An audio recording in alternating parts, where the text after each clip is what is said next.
Good afternoon and welcome to The Big Question on Women Radio, WFM 91.7. The Big Question is a program where we discuss and prefer solutions to issues affecting us as a nation and as citizens. The Big Question is broadcast on weekdays at 12:05 p.m. Do well to join the conversation by contributing or reacting to The Big Question.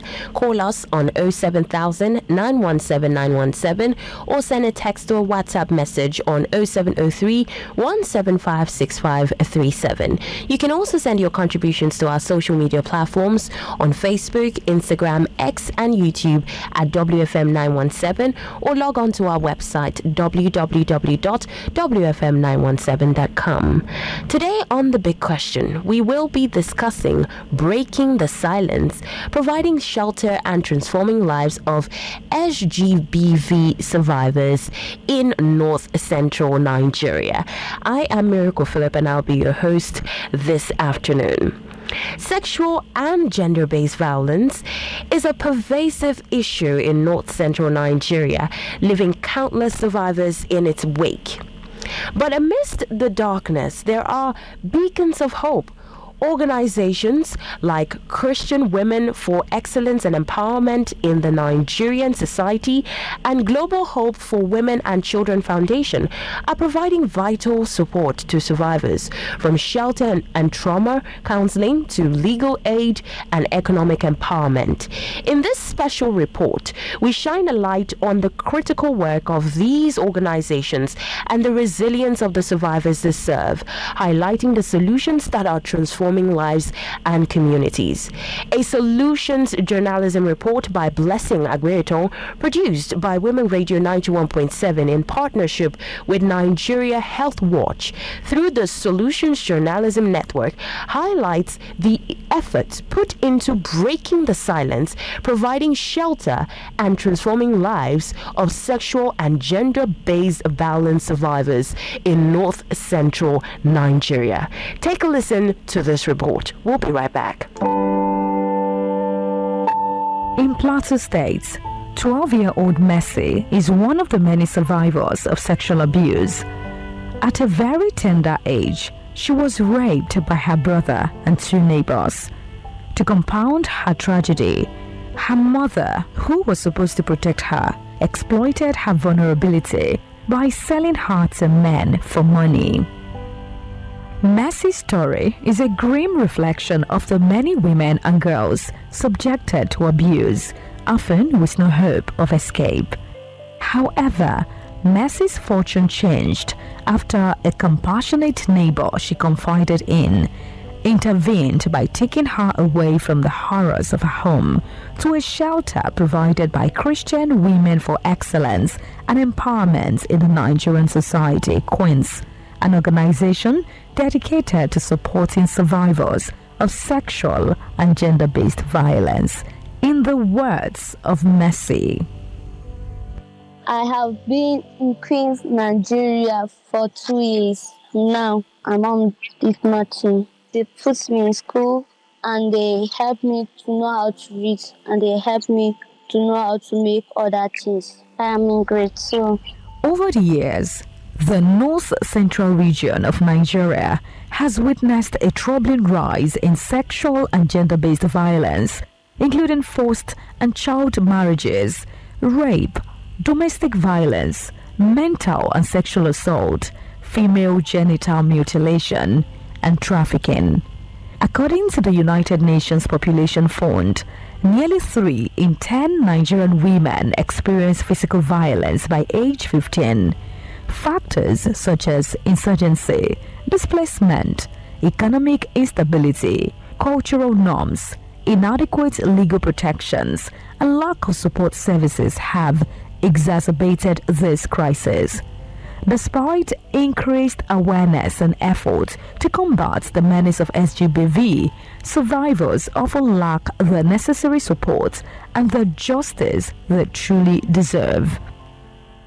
In 2023, Antonia Omenogo Oshiniwe, president of the Kwara Civil Society Organization on Sexual and Gender-Based Violence, revealed that the state records between 4 to 5 cases of SGBV weekly. Plateau State records an estimated 430 cases of SGBV every month, with many resulting in severe physical harm and some being fatal. Many of these cases go unreported due to stigma and fear. In 2023, the National Human Rights Commission (NHRC) disclosed that 80% of human rights violations in Plateau State are as a result of domestic, sexual, and gender-based violence. Approximately 33% of Nigerian women aged 15 to 49 experience physical violence, and 10% face sexual violence. However, the support infrastructure remains woefully insufficient, creating significant barriers to recovery and justice for survivors. Founded in January 2010 in response to the crisis in Plateau State, which affects mostly women and girls, Queens offers a holistic approach to supporting SGBV survivors. Their services include trauma counseling, legal advocacy, life skills training, and grant support. Queens plays a pivotal role in reintegrating survivors into society by equipping them with skills and resources to rebuild their lives. Speaking with Demisit Binyar Pientam, Queens Programs Manager, she said, "In our shelter, abused women receive trauma healing counseling, psychotherapy, life skill training, skill acquisition, SITS grant, and basically they are being rehabilitated and reintegrated back into the society." Like Mercy, 14-year-old Faith found refuge with Queens when she needed it the most after facing repeated rape attempts by her uncle. Despite confiding in her grandmother, nothing was done to stop the abuse. Instead, she was told to keep quiet about it. Fearing for her safety, she sought help from a neighbor who contacted Queens. Apart from being supported with a place she could call home, Faith was also equipped with skills and offered an opportunity to attend school. They taught me how to take care of myself, make things like soap, Vaseline, and I was offered an opportunity to go to school. In Kwara State, the Global Hope for Women and Children Foundation, GLOWOC, offers similar support for SGBV survivors, providing them with shelter, legal assistance, empowerment, counseling, and medical support. Joy Obafemi, GLOWOC's program officer, has this to say. Aside from shelter, we give survivors legal support while their cases are being attended to. We work with the Ministry of Justice to get justice for survivors. And also we empower our survivors too, because we notice that some of them are incapacitated. So we give them empowerment support, we give them medical support, because also we notice that some survivors need quick medical attention and they come to us. So we give them medical attention, transportation to go to the courts or to go to where their cases are being handled. Emphasizing that supporting survivors of SGBV requires collective efforts, Obafemi stated further. And also we do referral cases too, because DBV cases is not a one-man's job. So we refer cases to other stakeholders that can help us to get justice, such as the National Human Rights Commission, the Ministry of Justice, FIDA, and the likes. Favor is one such survivor who received support from GLOWOC. She found a place she could call home after she was rejected by her baby's father and thrown out by her grandmother for getting pregnant out of wedlock. Favor would have ended up on the streets of Ilori, save for GLOWOC that came through for her by providing her with shelter, medical assistance, and skill acquisition. I was brought here when I got pregnant, and my grandmother said she could not take care of me. The person that got me pregnant also said they couldn't take care of me and the child. That's why I started living in GLOWOC. When I got to GLOWOC, they took me to the shelter where they take care of people They started taking care of me, and the counselor also checks up on me at the shelter. They also take me to the hospital whenever I need to collect drugs.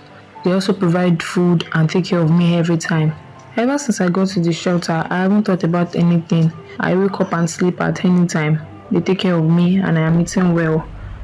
At the shelter, Favor found more than just refuge. She found a lifeline. Often, survivors don't come forward to tell their stories due to the fear of the unknown. Therefore, ensuring the safety of SGBV survivors is paramount. According to Obafemi, we have two security officers in the shelter, and one works through the day and the other one works at night. They interchange their position. So they are always there to make sure the survivors are kept safe. So the security agencies are given to us by Nigerian Police Force in Kwara State here. So that we don't have any security issues in the shelter because we have people that are working over them. And also we have caregiver at the shelter home that is watching over them 24/7. So the place is always filled with people coming in and going out. So their safety is our greatest priority. Janet Beatrice, house manager at Queens, added further. We try as much as possible to maintain security, high level of security. So we have some security personnel that look after the shelter, that work within the shelter. And then also confidentiality is very key and important to us in order to maintain security. And we try by all means that when we are handling a particular case, we don't endanger the rest of the clients in the shelter. Another way we also maintain that security is we do not want our clients going in and out of the shelter. And we try by all means not to disclose the whereabouts of the shelter. We make it discreet in a way that people do not really know where the shelter is, and it's safer for us in that way. Helping survivors get the justice they truly deserve is a critical component of support. Some survivors avoid seeking legal recourse because they do not want to see the abusers in court, so as not to relive their traumatic experiences. Others simply lack the support they need to follow through with the long judicial process. Jade Olise, a legal practitioner and human rights activist, shared another reason survivors do not seek justice.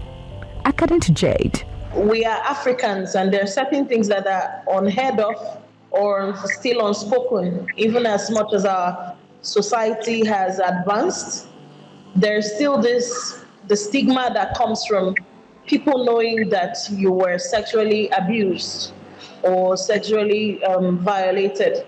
So a lot of people want to hide that fact from the public, and that's a huge barrier. Before now, it was difficult to prove cases of rape because by law, physical penetration must be proven.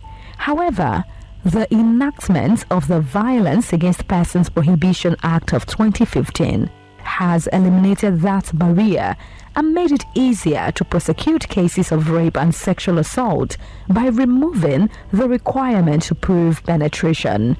The VAP Act was enacted as a result of rising gender-based violence and human rights abuse, including rape, maiming, forceful ejection from home, forced isolation, acid bath, and killing. Beyond physical and legal support, addressing the psychological trauma from SGBV is crucial. Sexual and gender-based violence transcends the bruises, scars, and pains that perpetrators inflict on survivors.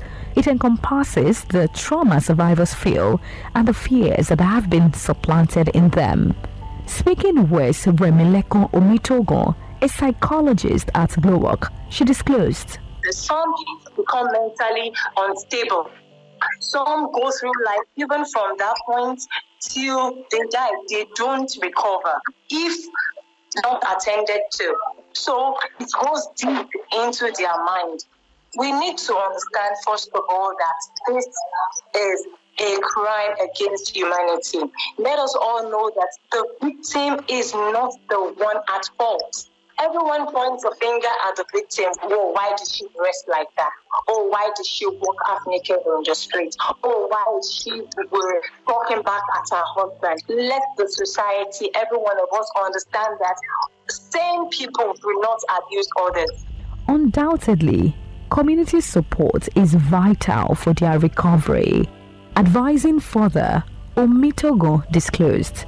You can support them by embracing them. Let us hear them out. Do not close your ears to their cries. Let them speak. And when they speak, listen to them.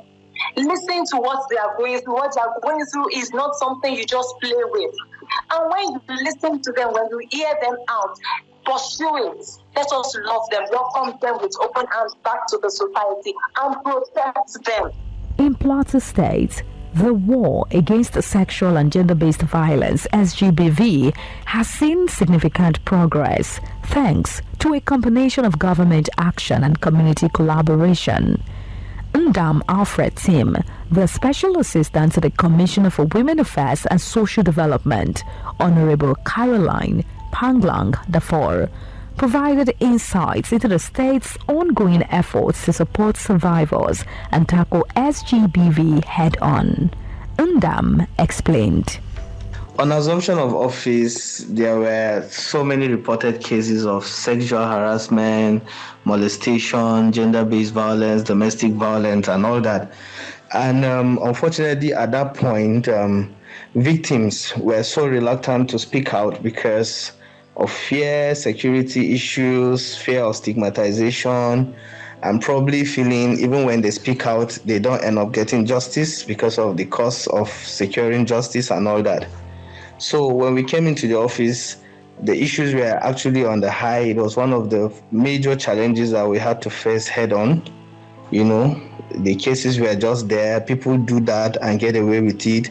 So the cases were rampant when we came into office. But as we speak, because of the prosecution and the efforts of government and things government have put in place, the cases have reduced. Well, for the data, we usually collect them at end of every month.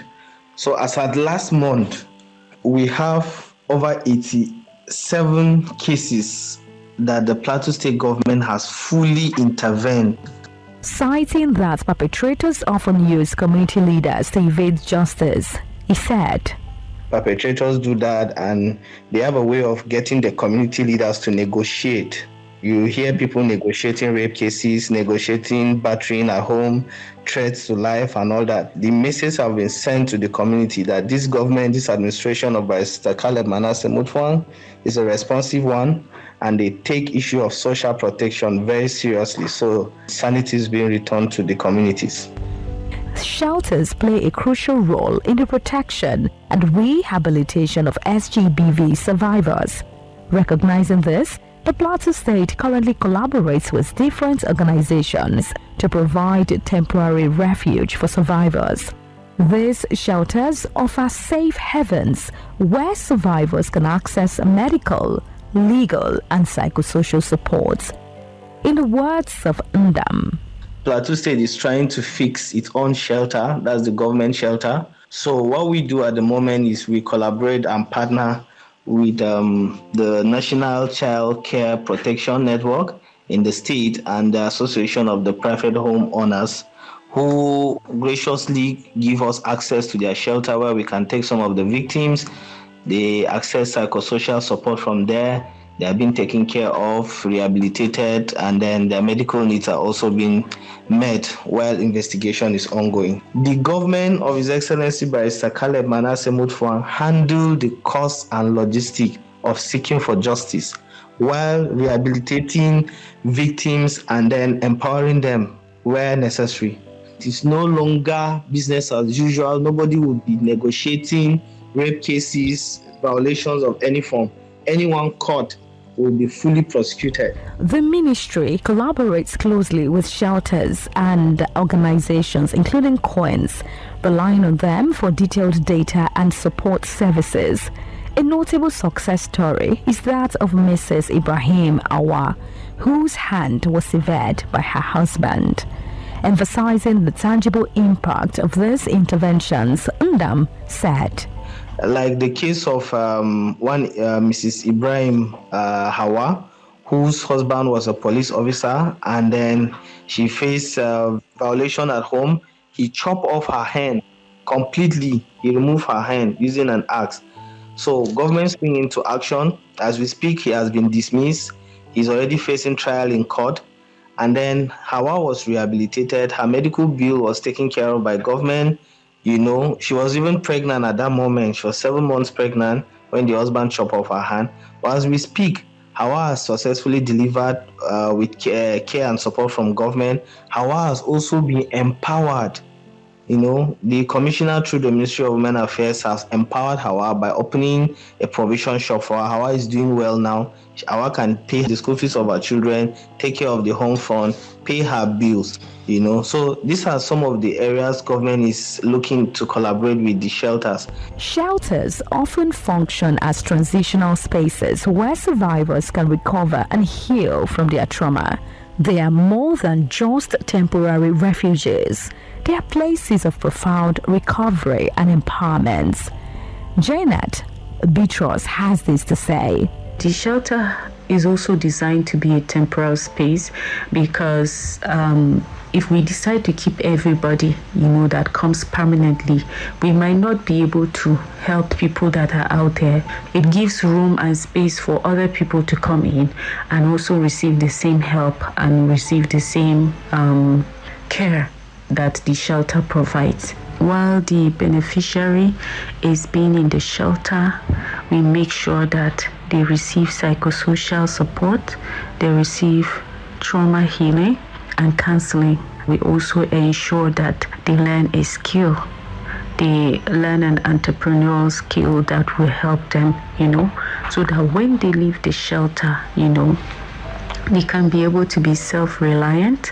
They can be able to be economically empowered to take care of themselves, to take care of their needs.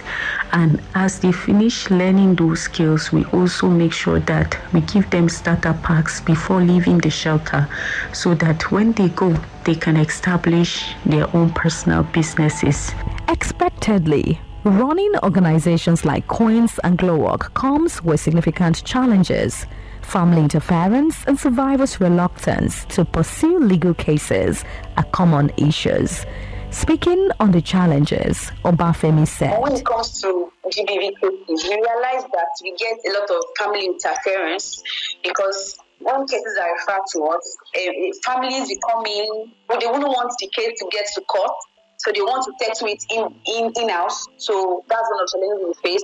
And also, even the survivor themselves, they always want to withdraw from their case. They'll be like, they came to report their case, it's quite all right, but at some point, while their cases are being taken to court, even before they even get justice, they'll be like, I'm not interested again. I want to drop the case. Maybe the perpetrator's family or the perpetrator himself might have walked up to them and tried to convince them. Another thing is sort of transporting our survivors.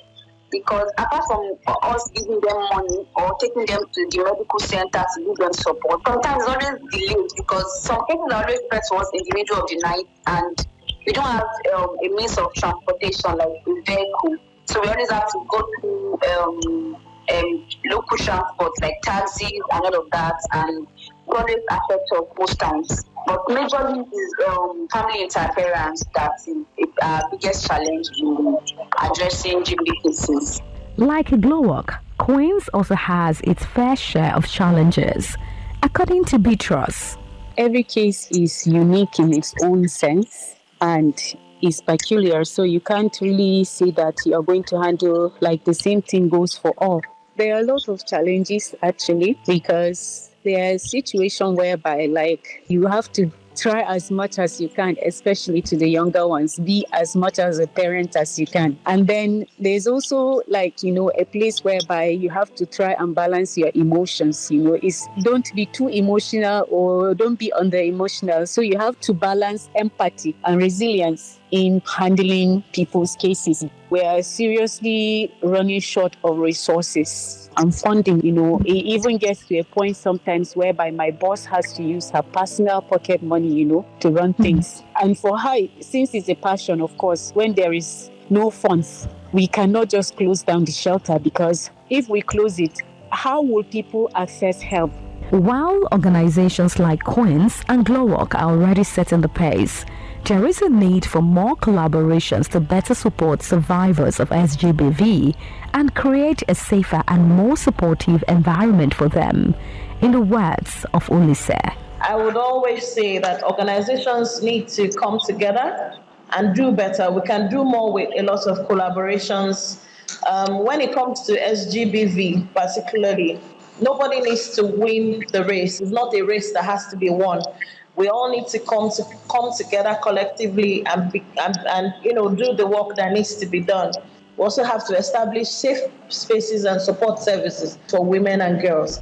Also, the government and international organizations should strive to financially support the efforts of non-governmental and community-based organizations advocating against sexual and gender-based violence. Beatrice lamented. We work hand in hand, and from the word go, the ministry has always used the Queen's Shelter. And one thing that we always cry about is that if the government is using our shelter, then it means we also need help. And without funding, you cannot go on in taking care of this particular work. In many communities, the culture of silence surrounding abuse has devastating consequences for survivors and their families.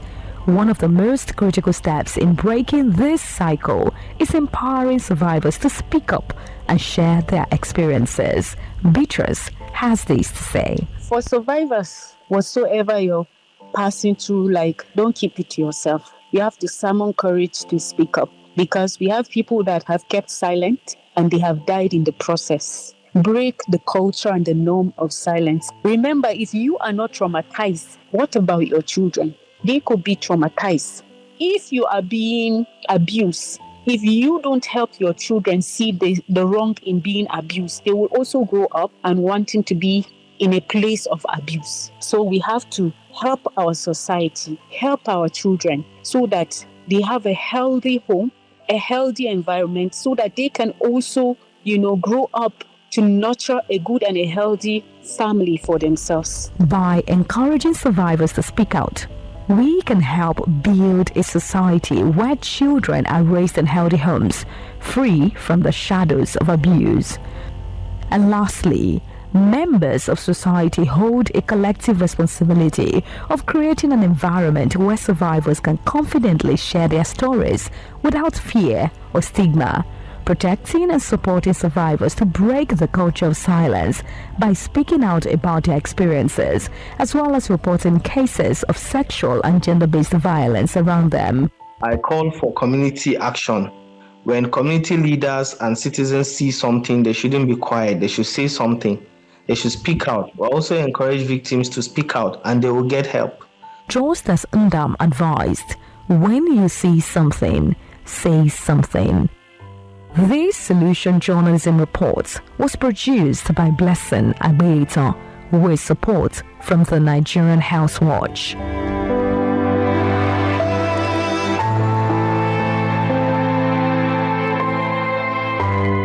You just listened to the report by Blessing Agbeetan on Breaking the Silence, providing shelter and transforming lives of sexual and gender-based violence SGBV survivors in North Central Nigeria.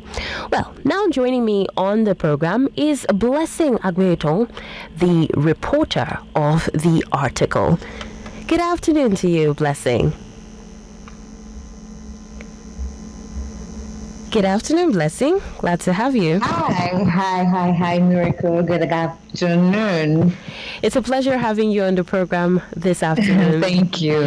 I must say, first off, that was such an insightful report that you put together right there. There was lot of work you did there, and I was just wondering, how was your mental health while you were putting this together? Honestly, you can say that again.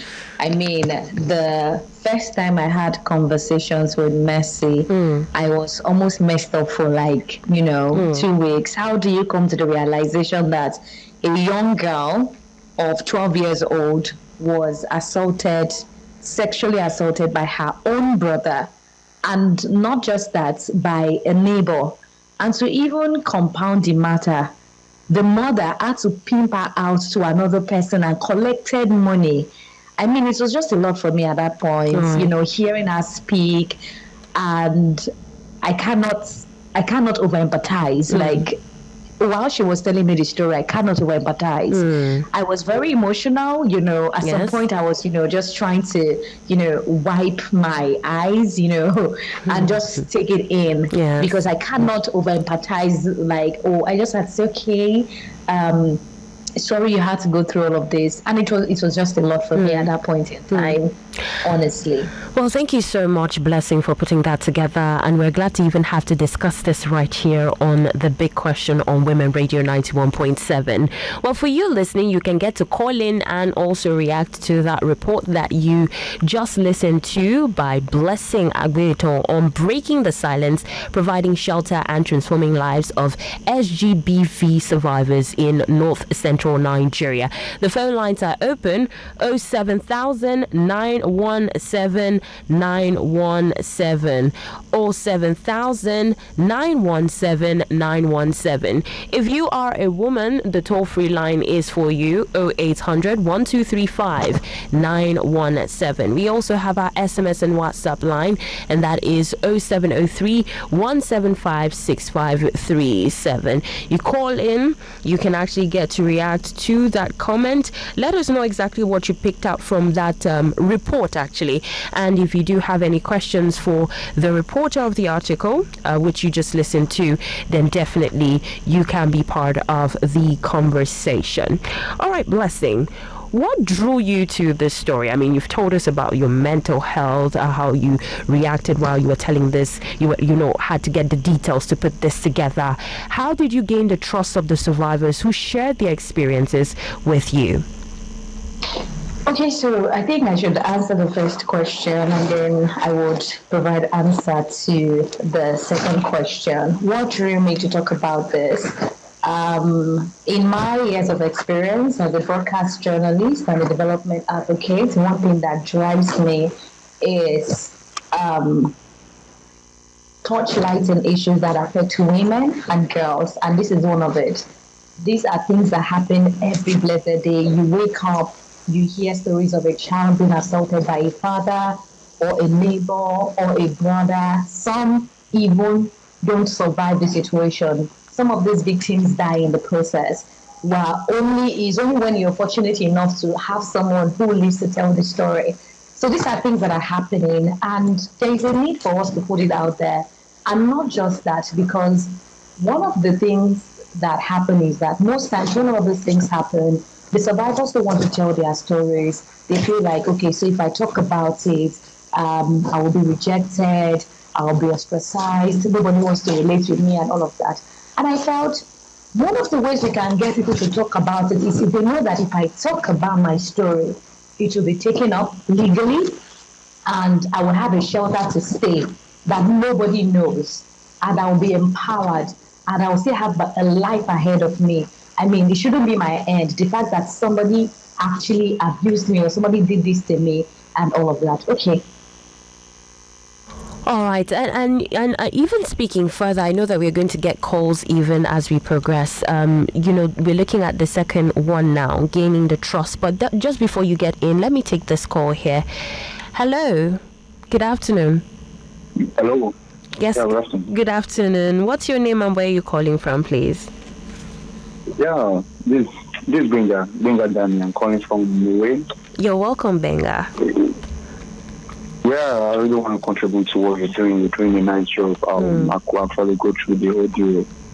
Wow, I was amazed to the kind of effort and research you put together to execute that project. You're doing a wonderful job. If you can actually persist on this, at least you and your team, you can actually change the narrative about rape and all that in our country. So thank you very much. You are really doing a nice job. I wish you well. All right. Thank you very much, Benga, for calling. And Blessing, Benga, just saying you did a great job, really. I didn't want to take the glory. It's you. Thank you. Thank you very much, Benga. Okay. Thank you. All right. So just like we were discussing, I want to know particularly how you got to gain the trust of the survivors who shared their experiences with you, because these days it's difficult to get people to speak about their problems. Absolutely, absolutely. I mean, one of the things I did was I had to initiate conversation with the shelter. With let me take Queen's Shelter for an example. I mean, I had to go through the organization because getting people to share their story, how they might feel like, okay, so what do you want to use my story for? Can I trust you enough?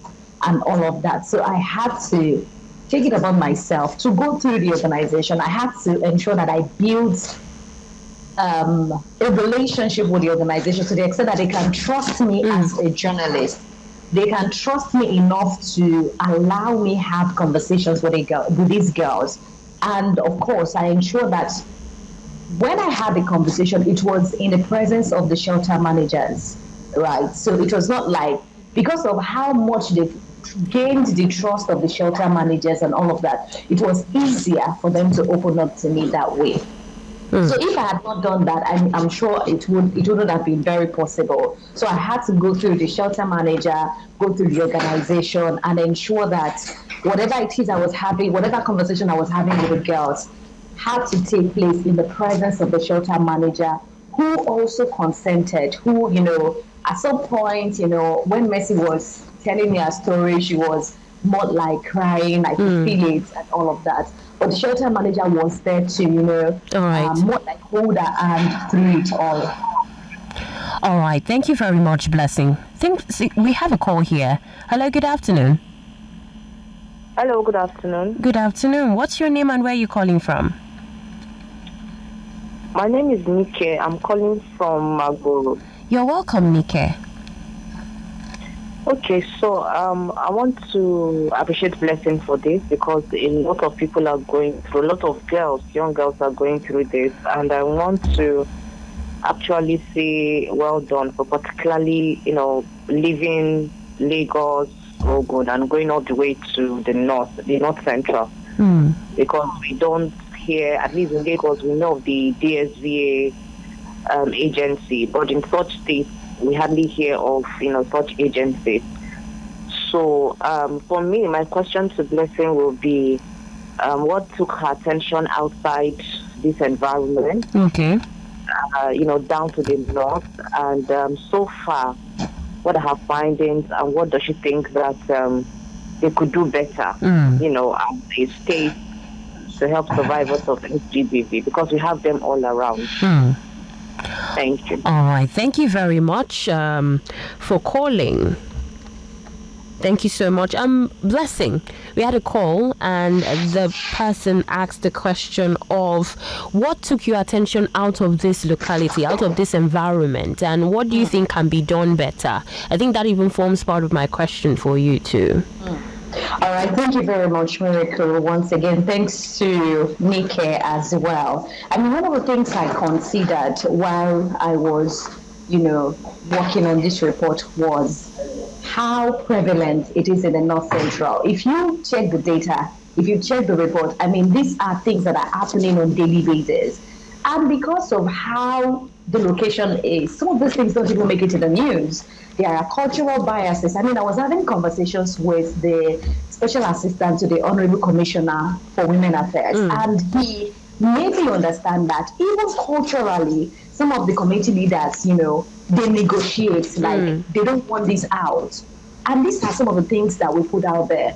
When you compare the statistics to Southwest, I mean, it is higher in the North, because in the Southwest, we have more people who, in terms of education, in terms of exposure, they could come out and tell their stories and all of that. But we cannot compare that to what is happening in the North. When these things happen, they are swept under the carpet. The community leaders are negotiating, they are threatening you that if you say this, if you say that, you are at risk. And because of that, we don't get to hear all of this. We have so many survivors in that location. And I think one of the things we need to do is to ensure that their voices are heard, we get their voices out there so that people know that these things are happening. They are not just mere statistics. These are the lives of young girls being truncated, young girls who have their future ahead of them. You know what it means. You having to live the rest of your life without trauma. that somebody or your close relative, somebody you trusted, somebody who was supposed to protect you, violated you. Imagine growing up with that and knowing that nobody even fought for you. All right. And those were the things that motivated me to look into that area. Oh. Thank you very much, Blessing, for sharing this with us.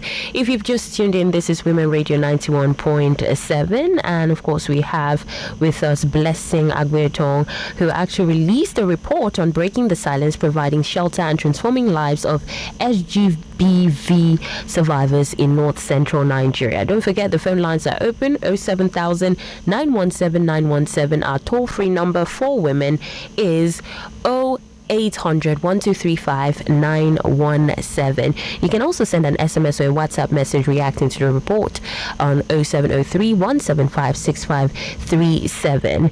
Now, Blessing, the report highlights the critical work of organizations like Christian Women for Excellence and Empowerment in the Nigerian Society, Queens, and Global Hope for Women and Children Foundation, GLOWOC. Can you speak about the impact these organizations are having on the ground and what sets them apart from other initiatives in finding a solution to SGBV? All right, thank you very much, Miracle, for that question. Like I said, there are so many initiatives or response that we have out there to support survivors of sexual and gender-based violence. Now, one of the things I was looking out for was organizations providing shelter, and these are the unique initiatives that I discovered that GLOWOC was, offering, and of course, Queens also offers the same initiative. Now, in Nigeria today, we don't have so many organizations providing shelter for survivors because, like I said earlier, if a survivor knows that if I say my story, you're going to take it up. You're not just going to take it up, you're going to give me a place I can hide, a shelter, a place I can be comforted, a place I can speak to a counselor, a place I can learn something, a place that I can be empowered to go back into the society and pick up my life again. It would encourage survivors to open up because most times when these things happen, survivors don't share their story. They don't want to talk about it because of the backlash they would get, or how they will be perceived in the society, or how somebody is going to look at them thereafter. But if somebody knows that if I walk into this shelter, I'm going to get a place I can hide, even if my family is turning their back against me, even when the society is saying no, somebody can take me in. They would have the encouragement to want to share their story. And that was what motivated me to work with Queens and GLOWOC. These are organizations that go extra mile. Apart from the fact that they offer legal counseling, apart from the fact that they work with other organizations to fight your cause as a survivor of sexual and gender-based violence, apart from the fact that do all of these things, they offer you a place you can stay, a shelter you can stay, a shelter that you will also be equipped with skills. Right? So if you want to go to school, you go back to school, just like the case of Mercy, just like the case of Favor. In the case of Faith, she was empowered with, a skill, taught how to make soap, how to make bead, how you can make money. And apart from that, even when they want to rehabilitate you into the society later on, they also give you starter packs. So you're not stranded in the process of you, being away from the society, trying to get your mental health in check. Sometimes you don't have a job, you don't have something, but they ensure that they equip you with all of the things that you need to do to pick your life again. And this is why I decided to, work with GLOWOC, because of all of these things that I have seen. And I feel like we need to talk about these things the more. We need to keep torchlighting on these things. We cannot fight sexual and gender-based violence if we do not come together, if we do not keep talking about it. We need to constantly break the culture of silence. Thank you very much, Blessing. And just as we wrap up, what do you hope listeners and stakeholders take away from this report? How can they get involved in supporting survivors of sexual and gender-based violence and advocating for change in North Central Nigeria? All right. Thank you very much, Miracle. And I'm going to say that for us to support survivors, for us to combat the menace of sexual and gender-based violence, it requires the effort of you and I. It requires the effort of all of us coming together to fight this menace. Parents must ensure that they teach their boys to respect girls. Parents must ensure that they raise their boys and girls equally, not channeling so much effort into raising the girls and ignoring the boy child. Because if you don't instill the necessary values in your boy child will grow up to become a menace in the society. We also need to come together to create a society that allows people to thrive. When survivors come out to share their story, don't say, oh, you were raped because of what you're wearing, you were raped because you walked at night, you were raped because of this and that, you were where you were raped because you went to that particular person's place. I mean, we've heard stories of people in hijab, fully covered, raped by people as well. So we all need to come together to say no to rape. We all need to come together to say no to sexual and gender-based violence. When survivors tell their stories, let us believe them. Let us not say, oh, it's a make-up stories. I quite understand that some people have come out with false stories that have, destroyed the lives of other people. But please, let's give people listening ears. When they share their stories, let's take a step further. Let us investigate. Let us report. And when they also come to report to our police and all of that, let them take it up. Let them not just say, oh, what were you wearing? You were not there. You didn't do what you were supposed to do and all of that. Because when we keep doing all of these things, we continue to allow silence to thrive. And this is not what we want to do. For us to end the menace of sexual and gender-based violence, it requires collective effort. You and I must come together, just like Adam said. When you see something, say something. Okay, thank you very much, Blessing. Indeed, the stories of Mercy, Faith, Favor, and countless others like them are a testament to the strength and resilience of survivors of sexual and gender-based violence. Through the tireless efforts of organizations like Christian Women for Excellence and Empowerment in the Nigerian Society, Queens, and Global Hope for Women and Children Foundation, GLOWOC, these survivors are finding hope, healing, and a chance to rebuild their lives. As we conclude this report, we remember that sexual and gender-based violence is a complex issue that requires a round-table solution. Together, we can break the silence and create a brighter future for survivors and their communities. Thank you to our guest, Blessing Agbeetan, for such an excellent report, and well done to organizations like Christian Women for Excellence and Empowerment in the Nigerian Society, Queens, and Global Hope for Women and Children Foundation, GLOWOC, for providing a solution. Thank you, Blessing. Thank you very much for having me. Thank you very much. While you're listening, you can go read the full report if you haven't seen it on www.wfm917.com with the headline Breaking the Silence, Providing Shelter and Transforming Lives of SGBV Survivors in North Central Nigeria. This report was produced by Women Radio 91.7 in partnership with Nigeria Health Watch through the Solutions Journalism Network. And to our callers, thank you for being part of The Big Question today. Thank you also to my executive producer, Ton Okewale Shonaya. The Big Question is a program where we discuss and propose solutions to issues affecting us as a nation and as citizens. Remember that conversations like this don't end here. We must continue to raise awareness on issues, continue to speak about the problems, and most importantly, propose solutions to it. Remember to continue to be a patriotic Nigerian. I am Miracle Phillip.